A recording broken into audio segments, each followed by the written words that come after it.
Saan po tayo, sir? Sa may ano lang kuya, sa may Tagig. Sige po. Alam ko po 'yun. Alis na po tayo. Opo, alis na po tayo. Sige po. Mukhang matagal na po kayong di nakakauwi ng Pilipinas, sir ah. Tagal ko ring di nakauwi eh. 10 taon din nung huli akong nakauwi dito. Ay, ganun po ba? Matagal-tagal din po pala, no? Nakakamiss dito sa Pilipinas, kuya, no? Opo, nakakamiss po talaga dito sa Pilipinas. Siyempre, iba pa rin po yung sariling bansa natin. Opo, iba pa rin po dito sa sariling bansa natin. Ayos dito, kuya. Asenso na Pilipinas, ah. Ang dami ng buildings, ang dami ng skyway, ang dami ng kalsada.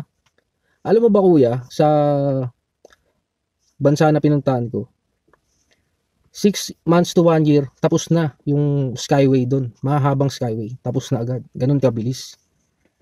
Ganun. 1 taon lang po, gawa na yung skyway doon sa ibang bansa. Grabe, mabilis lang po pala, no? Iba kasi proseso doon eh. Magaling yung mga gumagawa doon. Magaling ang mga gumagawa doon. Ang bilis ng proseso. Dito ba kuya? Gaano ba katagal yung ginawa tong skyway? Ah, Pagdaan ko po kaninang umaga, wala pa yan eh.